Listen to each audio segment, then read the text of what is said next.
A leitura do Salmo 145 me fez lembrar de um cântico, faz tempo. Eu não canto esse cântico, coloca aí na lista dos próximos aí, né? Você conhece esse cântico que está lá no Salmo 145?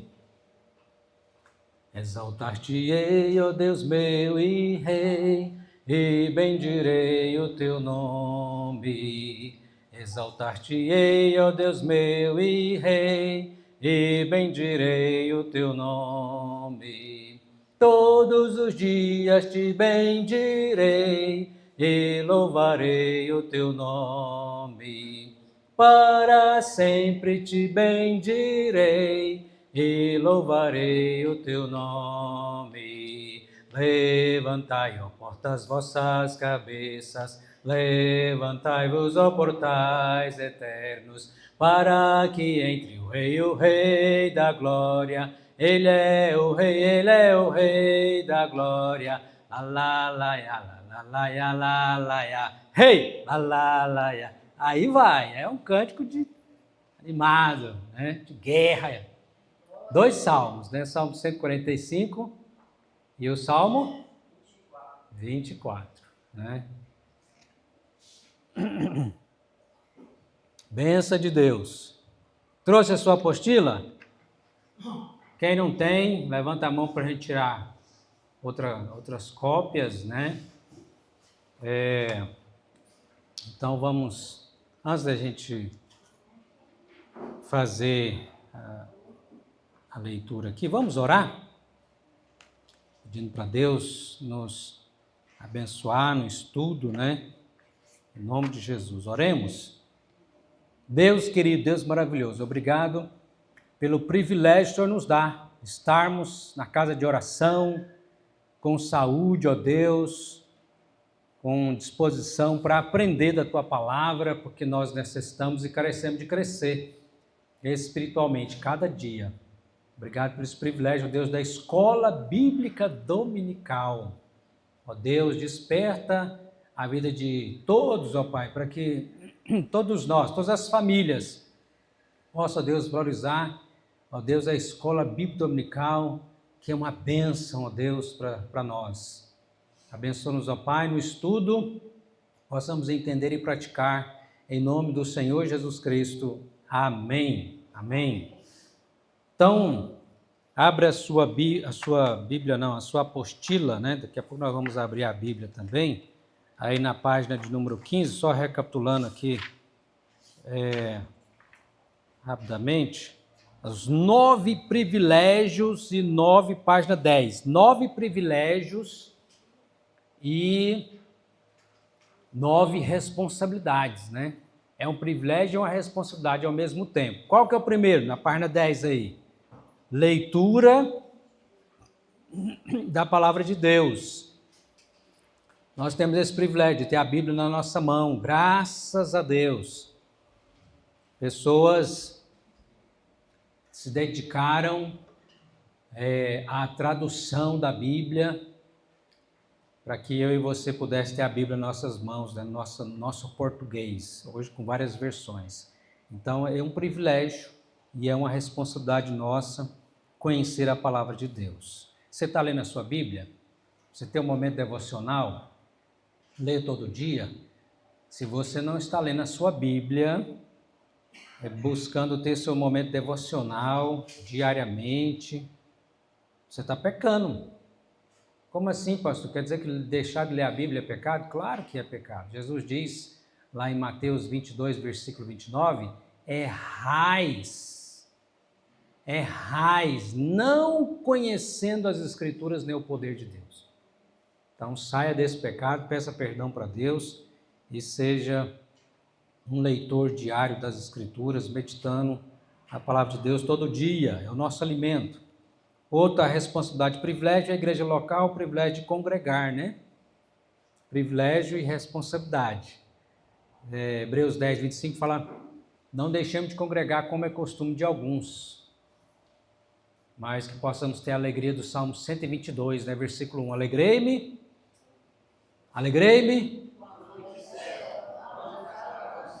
amém, alegrei-me quando me disseram vamos à casa do Senhor. Outro privilégio é o sacerdócio de cada crente, que é uma responsabilidade também, porque agora, como sacerdote, você deve fazer duas coisas principais. Quais são? Oração e evangelização. Está ali, ó, no banner, pregado ali na parede da igreja, para você não esquecer. A nossa missão como sacerdote, né? Orar e evangelizar. E outro privilégio e responsabilidade nossa, somos os dízimos, né? As ofertas, que Deus nos dá a oportunidade de poder adorá-lo com aquilo que nós temos, né? Com 10% da nossa renda, adorar o Senhor, né?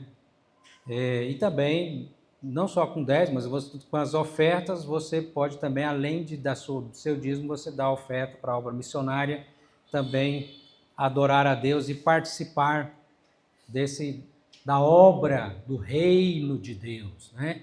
Você é fiel nos seus dízimos e oferta? Ou você é ladrão? Pastor, misericórdia, eu não sou ladrão não. Não, mas é isso que a Bíblia está falando, lá em Malaquias, né? Me roubais nos dízimos e nas ofertas. Então, se você não é fiel nos seus dízimos e na oferta, você está roubando a Deus, né? É isso que a própria palavra de Deus diz, né? Então, saia desse pecado, seja fiel, porque Deus é fiel. Você não pode dizer que Deus não tem te abençoado, né? Com o sustento, com a saúde, com inúmeras bênçãos. Você não conseguiria contar todas as bênçãos que Deus tem te dado. Então, responda com fidelidade. Pessoal, agora eu acho que nem tanto, né? Mas tinha uma época que o pessoal gostava de escrever revestir a camiseta escrita assim, Deus é fiel, já viu? Até o jogador de futebol, às vezes fazia um gol, aí tirava, aí estava escrito assim, Deus é fiel. Disso todo mundo sabe, né? Agora a pergunta para nós é, e você? Você é fiel? Deus é fiel, isso aí não resta dúvida. Mas e você? Então que nós também sejamos fiéis. Amém? Porque o nosso Deus é fiel. Ser dizimista só para falar. E eu, por exemplo, sou dizimista no salário, nas coisas, eu ganhei na justiça. Benção do Senhor, né? Eu fiz dificuldade para esse, não é o meu dízimo mensal. A única que já ganhou a causa lá foi o cunhado do processo. Pois é. Glória a Deus por isso. Isso é gratidão, né? Gratidão. Louvado seja Deus. Gratidão. A gente tem que ter gratidão ao Senhor, né? E não darmos por tristeza, mas com alegria, né? Que Deus é fiel. Muito bem. A outra aí, outro privilégio, outra responsabilidade nossa é o batismo, né? O batismo é um privilégio e é uma responsabilidade, porque no dia do seu batismo você fez ali, que é outro privilégio nosso, a pública profissão de fé, né? E aí você faz um juramento para Deus, que muitos deixaram de praticar os juramentos que faz na profissão de fé, de ler a Bíblia, de estudar, aqueles que têm filho trazê-los à igreja, esqueceu desses juramentos, né? Esqueceu. Um dia fez um voto para Deus e diante da igreja, mas esqueceu. Pode isso? Não pode, está pecando. Então, no seu momento de oração de confissão de pecado, ao pedir perdão pelos seus pecados, peça também perdão, peça a Deus que perdoe esses irmãos que estão pecando por não ser fiel no juramento que um dia eles fizeram diante de Deus, diante da igreja, no dia do seu batismo, no dia da sua pública profissão de fé. Nós temos esse privilégio e essa responsabilidade, né? E outro privilégio, outra responsabilidade é participar da Santa Ceia, né?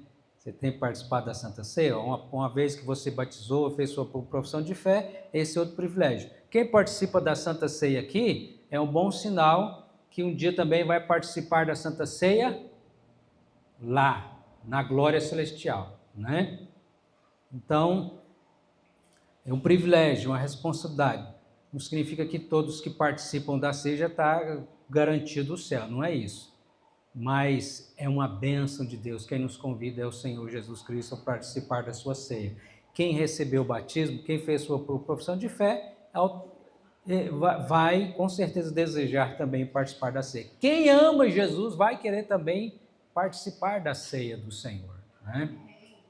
E esse é outro privilégio que muitas vezes não tem sido tão valorizado, né? Você lembra que os cultos de Santa Ceia era cheio, igreja cheia. Podia faltar qualquer outro dia, mas o culto da Santa Ceia, faça chuva, faça sol, está lá presente. Parece que o pessoal não está entendendo esse privilégio, né? Todo culto é importante, tá? Claro que sim. E o da Santa Ceia mais ainda, que é pelo menos uma vez no mês nós temos, ou 2 vezes, né? Um dia, no domingo, esse privilégio, né? Grande privilégio de participar da Santa Ceia. E outro privilégio que nós temos é ter a nossa vida dirigida pelo Espírito Santo, é ser cheio do Espírito Santo, que é um privilégio e uma responsabilidade também, porque eu e você precisamos orar todos os dias, pedindo: Deus, me faz cheio do Espírito Santo, porque o Senhor nos diz na sua palavra: enchei-vos do Espírito Santo, ter a vida dirigida, controlada pelo Espírito Santo, né? É um privilégio e é uma responsabilidade, para que eu seja um cristão, para que eu viva a vida cristã, porque sem o Espírito Santo eu não consigo viver a vida cristã. Você consegue? Eu não consigo. Então eu preciso todos os dias ser cheio do Espírito Santo. Amém?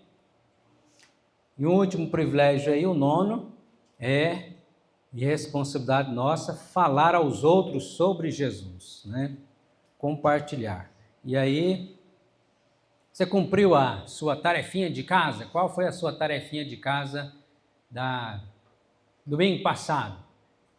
Visitar alguém, uma família, ou estar em contato, né?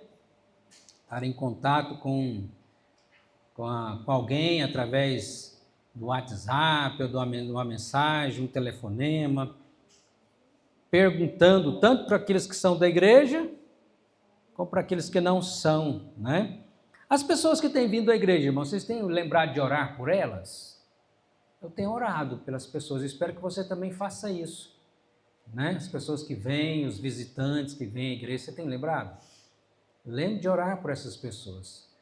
E mandar uma mensagem, pega o telefone, manda uma mensagem: olha que bom que você veio aqui à igreja, seja sempre bem-vindo, volte sempre. Você gostaria de receber uma mensagem assim, se você fosse visitante? Amém, né? Com certeza, né? Então, faça isso, né? Faça isso. Faça também disso uma missão, né? A pessoa vê a igreja, visitante vê a igreja, pega o contato e sejamos uma igreja acolhedora, né? Que acolhe as pessoas. Amém? Chegamos aqui na página de número 17 sobre a estratégia da nossa igreja. Nós temos aí 5 estratégias, né? Vamos à leitura, página 17, onde está uma mão aí, com os dedos, cada dedo é uma estratégia. Temos entendido que para alcançar nossos propósitos, nossa missão, né, como igreja, nossa visão, ser aquilo que Deus espera que sejamos e fazer aquilo que Ele espera que façamos, priorizamos os seguintes valores: relacionamento e treinamentos. Estes são os pilares que sustentam nossa visão. E o nosso carro-chefe, onde esses tais aspectos são contemplados, são os nossos grupos pequenos. Então, aqui nós estamos caminhando, né? Para que o nosso objetivo, já como visão, vivermos tudo isso aqui, principalmente no que diz respeito aos grupos pequenos, que já existem, mas nós queremos crescer nesse pastoreio através dos grupos pequenos também. Então,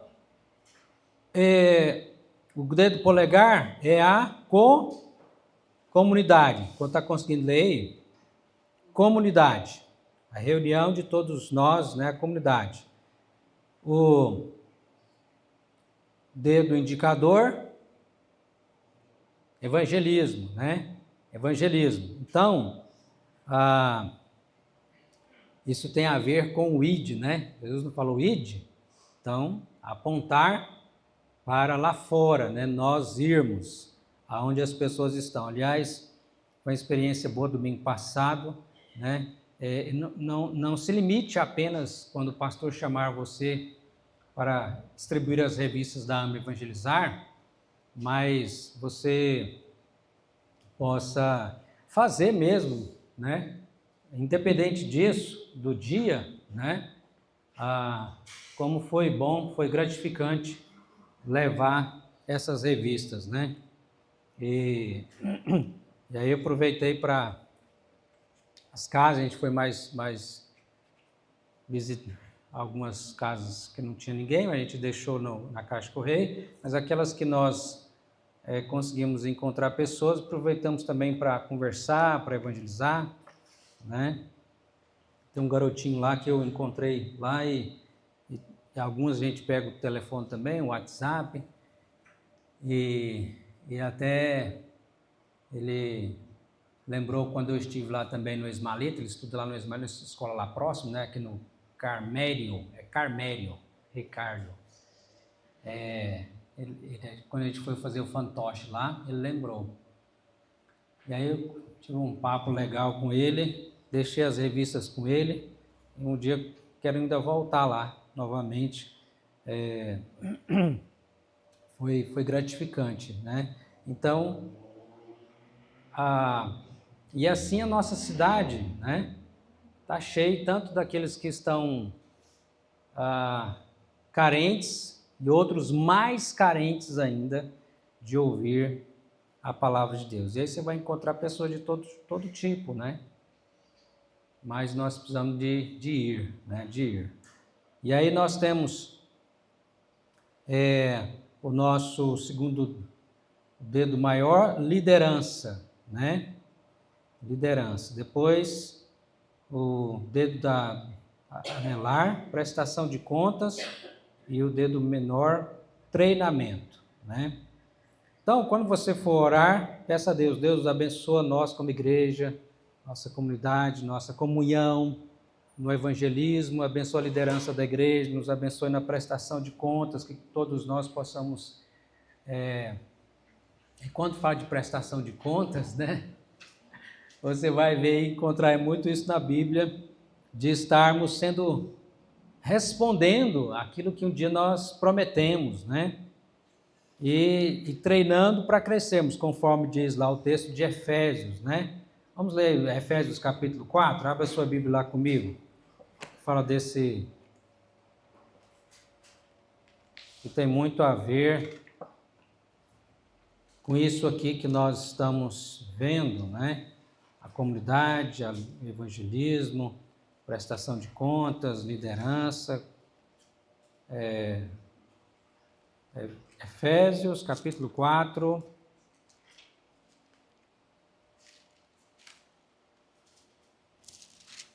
Os versículos 14, 15, 16. Vamos ler o 15 e o 16.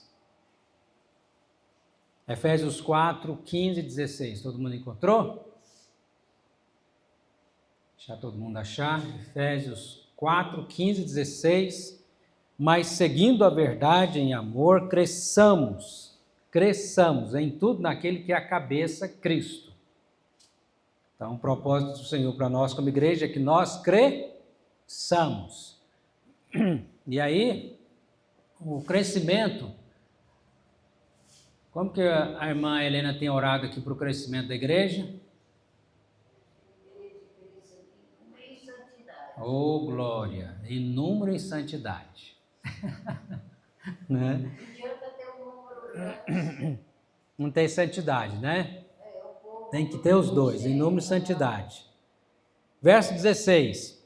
De quem todo o corpo, bem ajustado e consolidado pelo auxílio de toda a junta, segundo a justa cooperação de cada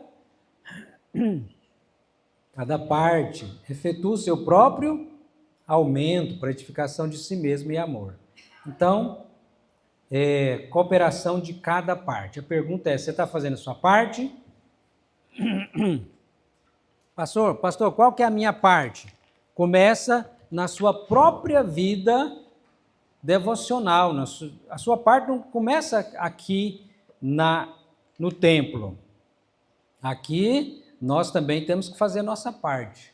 Mas começa lá em casa, na nossa casa, né? Nossa parte na leitura da palavra, na oração, no trabalho, no evangelismo, no discipulado. Então, cada um fazer a sua parte.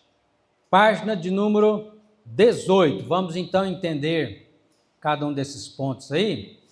Nos pequenos grupos, né? Nós contemplamos a vida em comunidade, que é o dedo polegar. Vida em comunidade e vida ligada a outras vidas por meio dos mandamentos recíprocos. Cada um faz a sua parte, onde cada um procura edificar o outro. Cada um procura edificar o outro e não a si mesmo, simplesmente, né?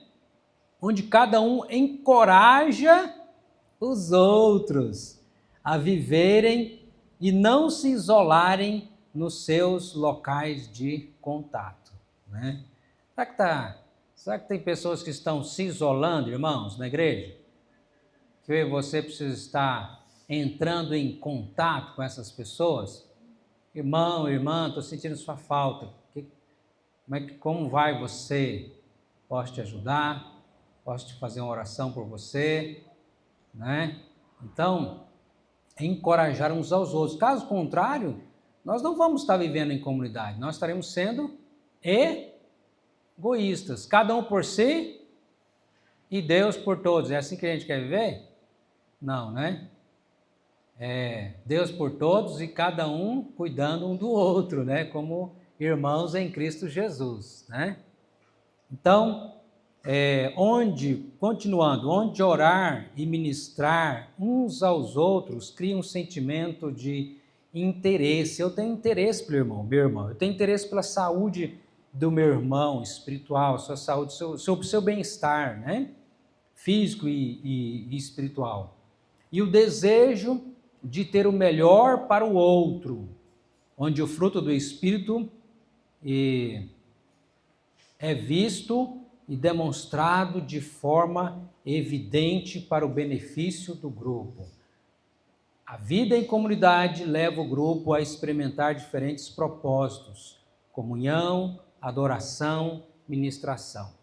Qual que é o fruto do Espírito Santo? Alguém sabe dizer? Conforme Gálatas 5, 22, 23, qual é o fruto do Espírito Santo?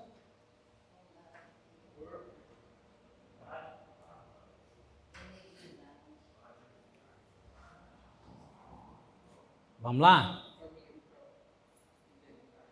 Começando com o primeiro: amor, alegria, paz, bondade, fidelidade, mansidão, domínio. Falamos benignidade, longanimidade, domínio próprio, né? Então, esse fruto pode ser visto em nós, irmãos. Há na nossa vida amor, cuidado. Amor é o quê? Cuidar uns dos outros, amar o próximo como a si mesmo. Então, isso tem a ver com cuidar, se preocupar com o meu irmão, né? O amor, a paz de Deus. Você vê a paz de Deus na sua vida, na vida nossa como igreja? A paz do Senhor, né? A alegria do Senhor, a bondade, a fidelidade, a mansidão, o domínio próprio. Então, a vida em comunidade leva o grupo a experimentar esses diferentes propósitos: comunhão, adoração, ministração. Nós ministrando uns aos outros. Vamos lá no Salmo 133?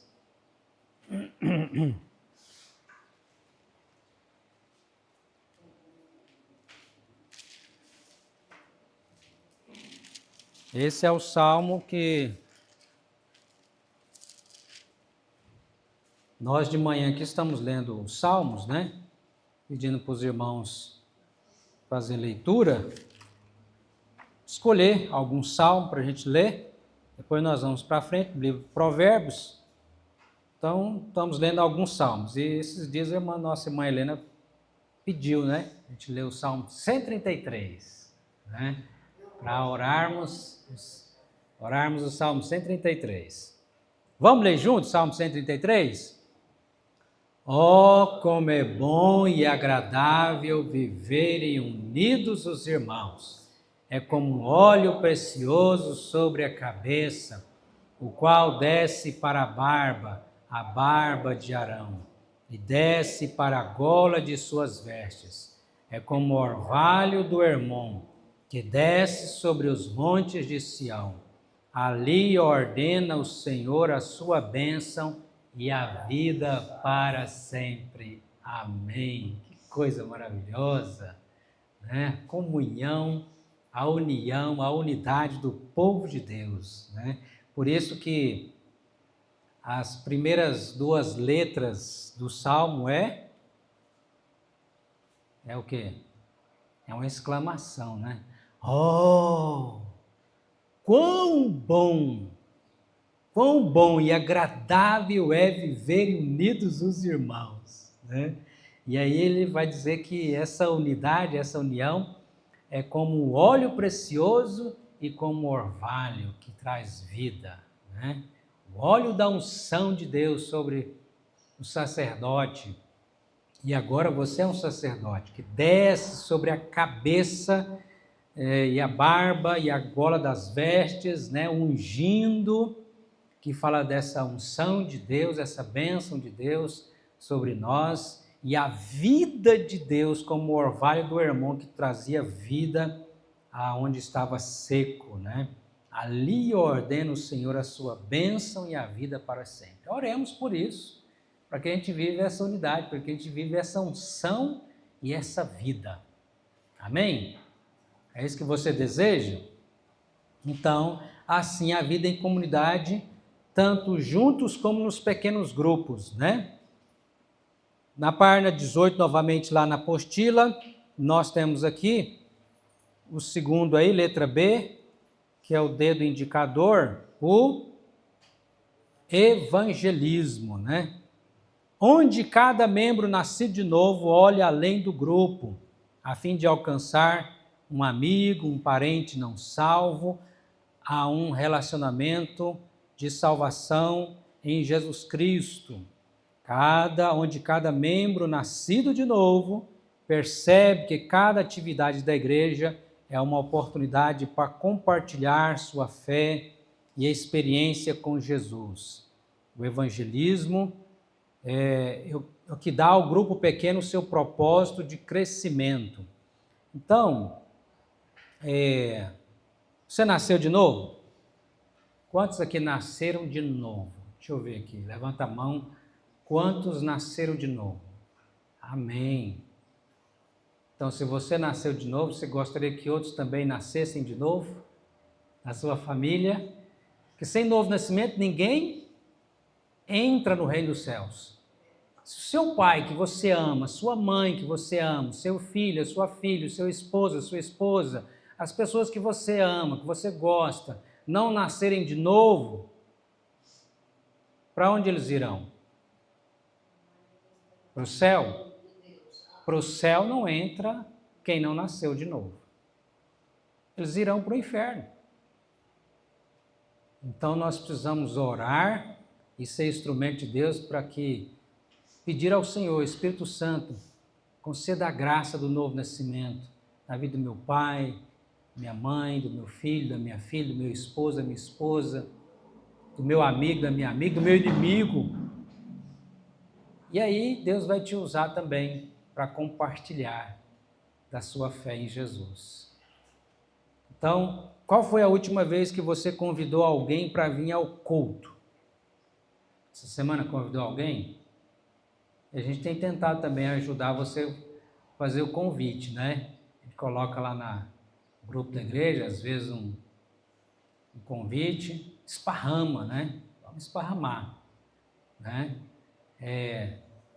Então, nas suas redes sociais, no seu...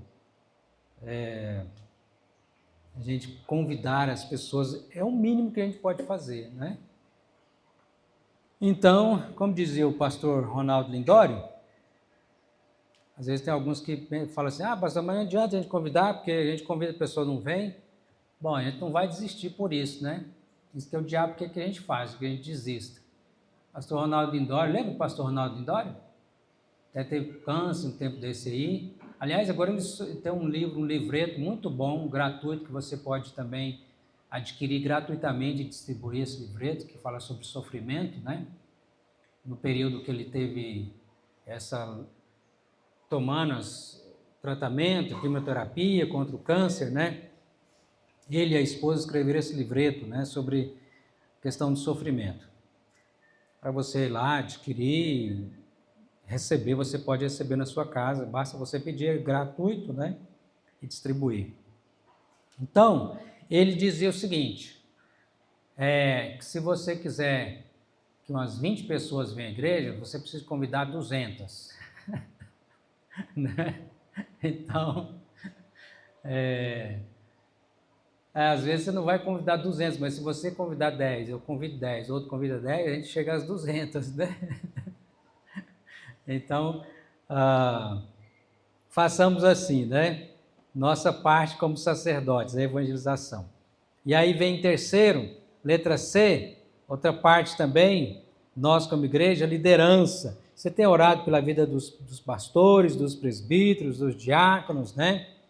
Dos professores e professoras da Escola Bíblica Dominical, que é o dedo maior, onde todos os membros nascidos de novo reconhecem o seu papel como sacerdotes diante de Deus e exercitam os seus dons espirituais para a edificação do corpo de Cristo, onde cada membro é encorajado a ter uma atitude de servo e tornar-se responsável por outra pessoa no grupo. A liderança é o que dá ao grupo seu propósito de ministério e formação de outros líderes para cuidar de novos grupos. Então, precisamos orar pelos que já existem e por novos grupos, novos líderes, né, na igreja, para que assim a igreja esteja crescendo, né? Sem liderança, essa é uma das partes fundamentais para a organização de uma igreja. Se falta liderança na vida da igreja, o que vai acontecendo? Primeiro, uma congregação não tem como ser organizada se não tiver presbíteros e diáconos. Não tem como ser organizada passar de congregação para a igreja. E também, uma igreja chega ao ponto de não ter presbíteros e diáconos, o que vai acontecer? Tem que voltar a ser congregação, se faltar presbíteros e diáconos. Então, você precisa estar orando pelos presbíteros e pelos diáconos que já existem, e por novos, né? Essa nova geração que vem crescendo, para que Deus possa estar usando, despertando, né, a vida de cada um. Você tem feito isso? Amém? Nós estamos aí chegando a quantos anos de reorganização da nossa igreja? Sabia disso? Foi quando que foi reorganizada? 2014. No sábado, dia 19 de outubro, vai fazer em quantos anos então? Justamente dia 19 foi o dia da reorganização da igreja, né? Primeira organização foi em 1977, né? Depois reorganizou em 2014. Vai fazer então agora 10 anos de reorganização. Bênção de Deus. Graças a Deus pelos presbíteros e diáconos que Deus deu à sua igreja durante todo esse tempo, né? Graças a Deus. Lembre-se de orar por esses homens, né? Pelas suas famílias. já adiantando aqui para os irmãos, né? Na reunião do conselho nós decidimos convidar o pastor Éder, né, para estar conosco. Ele aceitou, conseguiu lá na agenda dele estar conosco no domingo, né? Tanto à noite como na escola bíblica dominical.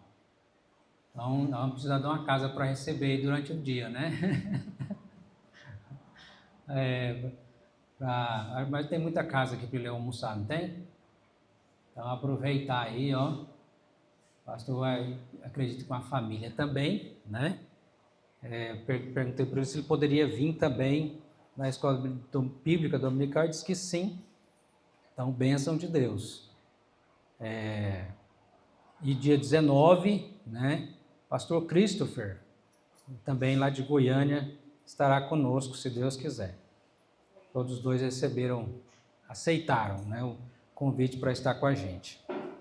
Então, Efésios, vamos voltar lá em Efésios?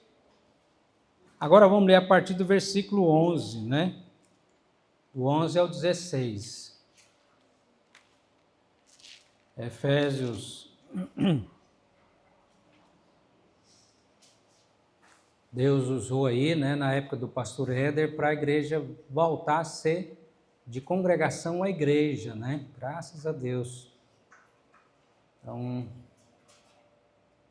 glória a Deus. Efésios 4, verso 11 a 16. E ele mesmo concedeu uns para apóstolos, outros para profetas, outros para evangelistas, outros para pastores e mestres. É claro que hoje nós não temos mais apóstolos. Como assim, pastor? Está cheio de apóstolos aí? Esses apóstolos aí é fake. Como, pastor? Como assim? Gente, apóstolo, né, tinha algumas credenciais para ser um apóstolo. E uma delas é que andasse com Jesus, que conhecesse o ministério, visse a Cristo, né? Não, mas Paulo não andou com Jesus, mas ele viu Jesus. Jesus apareceu para ele numa visão e o vocacionou, né? Foi chamado diretamente. O apóstolo tem uma chamada direta de Deus. Não é o homem que está chamando, é Deus que chama. Jesus chamou, escolheu, vem cá, você, né? E aí tem a questão que eles foram usados também por Deus, enviados, né? Enviados pelo Senhor para plantar igrejas, esparramar o Evangelho, e sofreram muito, né? Só um dos apóstolos que não sofreu o martírio. Todos os outros sofreram o martírio, morreram. Foram matados, né, por causa do Evangelho, por causa de Cristo. Qual foi o único que não sofreu martírio, mas que também sofreu bastante? João. João, qual João? João, não o Batista, tá? João apóstolo que foi exilado na ilha de Patmos, né, que escreveu o Evangelho de João, 1º, 2º, 3º João e o Apocalipse, né? Então, os apóstolos nós não temos mais, nós temos o dom apostólico, ainda existe, não tem mais. Como assim, pastor? O dom? Não tem mais o ofício, não tem mais o ofício. O dom existe. O que é o dom? É aquele que é enviado para ir aonde nunca foi pregado o evangelho ainda. Esse é o dom apostólico. Pessoa que vai aonde o evangelho ainda não chegou, onde não foi pregada a palavra de Deus. Por exemplo, na nossa igreja nós temos uma pessoa que tem esse dom apostólico. Quem? Que está vivo. E eu falei dele agora há pouco. Esqueceram de quem eu falei? Pastor Ronaldo Lindório. Por que o pastor Ronaldo Lindório tem um dom apostólico? Não o ofício. Porque ele foi aonde ainda não tinha pregado o evangelho. Lá na África, entre os Concombas, em Gana, né? Uma tribo ainda que não conhecia a Cristo, ele foi, Deus usou ele lá, e hoje tem lá igrejas organizadas, né? Inclusive, a própria, não tinha nada, teve que traduzir a Bíblia, agora estão traduzindo o Antigo Testamento, e já tem o Novo Testamento todo traduzido, já tem, foi uma festa quando eles receberam o Novo Testamento, né? Traduzido, o pastor Ronaldo Lindório, juntamente com os irmãos lá, traduziram o Novo Testamento e agora estão traduzindo o Velho. Então, apóstolo não tem mais o ofício, né? Profeta, o profeta hoje é o pregador da palavra de Deus, não tem profeta como no Antigo Testamento. Qual a diferença do profeta do Antigo Testamento para o Novo Testamento? O Antigo Testamento ele dizia, assim diz o Senhor, pode escrever que é palavra de Deus. Você vai ver Isaías falando assim, Jeremias, Ezequiel, Daniel, assim diz o Senhor, escreve, pode escrever, é Bíblia. Assim diz o Senhor. Mensagem direta. Esse é o profeta do Antigo Testamento. O profeta do Novo Testamento é assim diz a palavra do Senhor. Ele não tem mais profeta para dizer assim diz o Senhor, pode escrever aí que é a Bíblia. Não tem. A Bíblia já está pronta, já está escrita. Então, o pregador da palavra de Deus é nossos profetas, os fiéis pregadores da palavra de Deus, fiéis à exposição das Sagradas Escrituras. Então, depois nós temos aqui evangelistas, né? Não o ofício, mas o dom também de evangelista. Pelo menos na nossa igreja, nós temos os evangelistas não como ofício, mas tem aqueles que são evangelistas também tendo o dom, né? E tem os pastores e mestres, e os dois caminham juntos, pastores e mestres estão sempre ligados aí, né? Agora, para que Deus deu esses homens com esses dons? Para quê? Para eles fazerem tudo e os outros ficaram olhando, aplaudindo ou criticando? Não. Deus deu esses homens com esses dons para treinar o seu povo, para o aperfeiçoamento, para que cada um, no dom que recebeu de Deus, porque não foi só eles que receberam um dom, cada um da igreja tem um dom, todo crente tem pelo menos um dom. Então, esses homens receberam esses dons para que ajude a igreja com cada um a desenvolver o dom que recebeu do Senhor. É o que vai dizer o verso 12, com vistas ao aperfeiçoamento dos santos para o desempenho do seu serviço. Então Deus deu pastores e mestres para que você possa desenvolver no dom que Deus te deu, para que você possa desempenhar o serviço que Deus te deu. E não o pastor ou o presbítero fazer o seu serviço. Não, ele vai te ajudar a desenvolver o dom que você recebeu de Deus para que você execute o serviço que você recebeu de Deus para o benefício do corpo de Cristo. Amém? Será que os nossos pastores estão ajudando a gente a desenvolver o dom para desempenhar o serviço que Deus nos deu? Precisamos orar, né? Deus ajuda o pastor Davi, né? Os nossos presbíteros a nos ajudar a desenvolver o dom que eu recebi, né? Para que eu possa cumprir o meu serviço na igreja, né? Para a edificação do corpo de Cristo. E aí o verso 3 vai dizer, até que todos cheguemos à unidade da fé. O que é isso? Unidade, crescendo. Olha a unidade, lembra do Salmo 133? Olha que coisa maravilhosa. Cheguemos à unidade da fé, no pleno conhecimento do Filho de Deus, à perfeita varonilidade, varão perfeito, à medida da estatura da plenitude de Cristo, para que todos nós sejamos cada vez mais parecidos com Jesus. Qual é o maior propósito de Deus para a vida para a sua vida, para a vida da igreja? Para você, meu irmão, qual o maior propósito de Deus para você? O que Deus mais quer de você? Para que Ele te criou? Qual o propósito?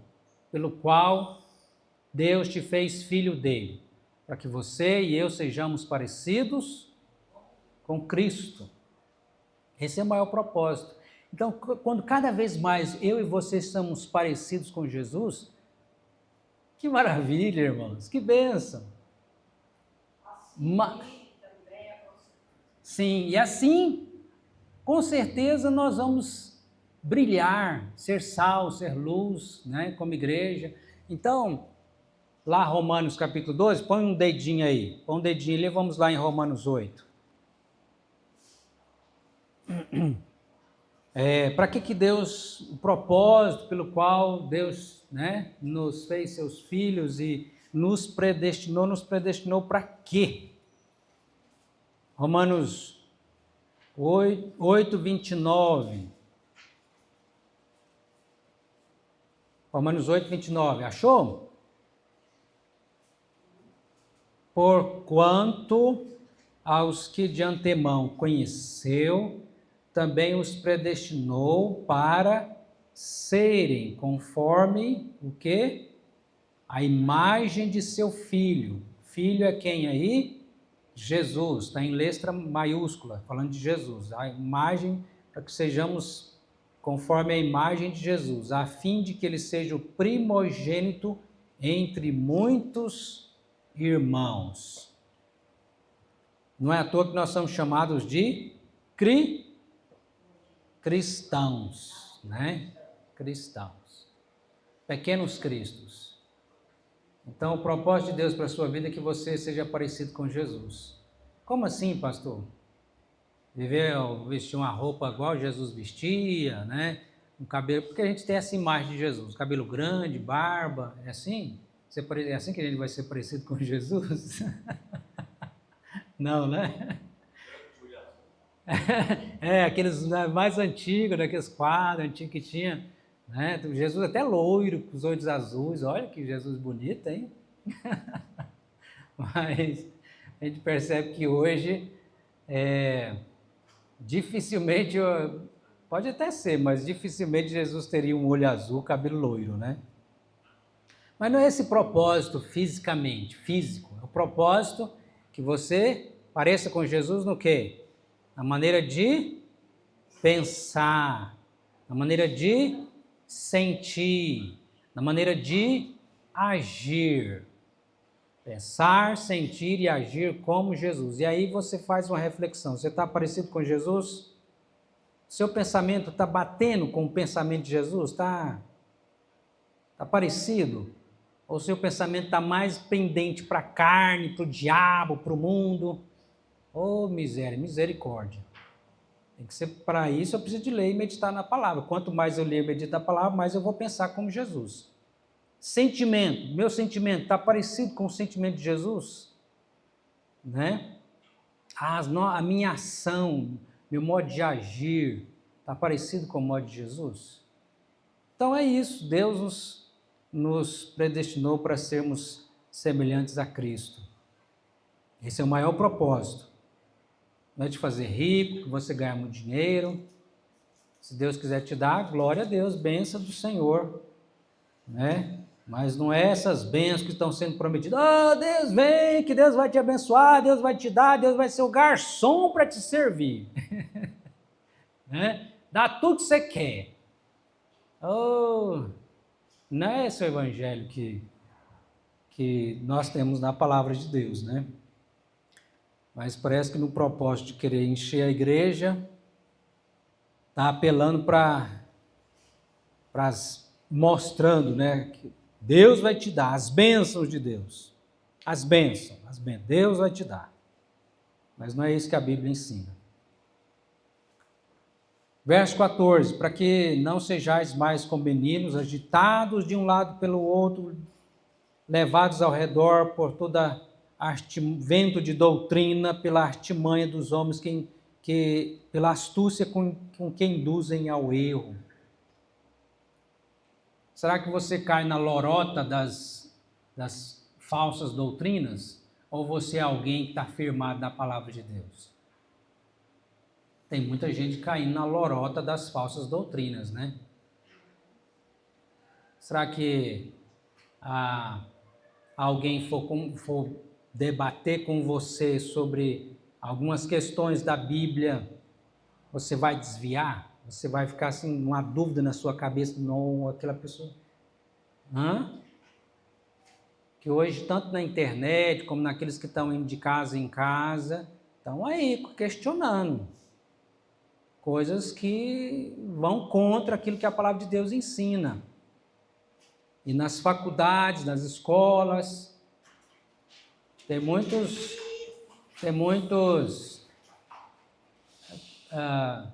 jovens, né, que têm se desviado, que chegou lá, não tem a firmeza na palavra de Deus, não conhece a palavra de Deus, aí o professor, Noé mesmo, caiu igual um patinho. Então, para que não sejamos enganados, ludibriados, né, precisamos conhecer a palavra. O Pedro nos adverte quanto a isso, né? Sim. Estar preparados para Devemos estar preparados. Como que se prepara? Como que se prepara para responder sobre a razão da nossa fé? Quando alguém vem te questionar, né? Conhecendo as Escrituras, lendo a sua Bíblia, vindo para a Escola Bíblica Dominical. Parabéns você que veio. Traga outros, irmão, vamos nos preparar. Aqui é a nossa escola, né? Aqui é a nossa escola. E aí, seguindo a verdade em amor, cresçamos em tudo naquilo que é a cabeça, Cristo, em quem todo o corpo, bem ajustado e consolidado pelo auxílio de toda a junta, segundo a justa cooperação de cada parte, efetua o seu próprio aumento para a edificação de si mesmo em amor. Glórias a Deus. Que o Senhor nos ajude, queridos e queridas, nesse propósito. Eu queria que você, então, colocasse esses alvos em oração, né? Esses valores, esses propósitos nossos como igreja. Depois nós vamos na página 19 aí continuar sobre o treinamento e prestação de contas. Então, Deus tem o melhor para a sua igreja. Que nós possamos viver o melhor de Deus. Amém? A igreja pujante, viva, vibrante, cheia do Espírito Santo, né? Que ama a palavra, que vive essa visão que nós temos colocado diante do Senhor e diante da igreja aí, para que sejamos essa igreja dessa visão mesmo, né? Acolhedora, bíblica, relevante, discipuladora, missionária. Amém? Oremos? Deus maravilhoso, obrigado pelo privilégio, oportunidade de estarmos aqui aprendendo a Tua palavra. Nos abençoe, ó Deus, que possamos crescer, ó Deus, e assim pedimos o perdão dos nossos pecados, Pai. Tem misericórdia de nós, quando nós como igreja, ó Deus, não cuidamos do nosso irmão, não preocupamos, não oramos, não visitamos, nem mesmo mandamos uma mensagem, ó Deus, tem misericórdia, que possamos ser um corpo que tem amor. Perdoa o nosso egoísmo, Senhor. Nos ajude, ó Deus, como igreja, estarmos vivendo essa comunidade, onde sejamos um povo acolhedor, discipulador, também, ó Deus, acolhendo as pessoas que vêm à igreja, os visitantes também. Nos use também para evangelizar. Nós te pedimos em nome de Jesus. Amém. Amém.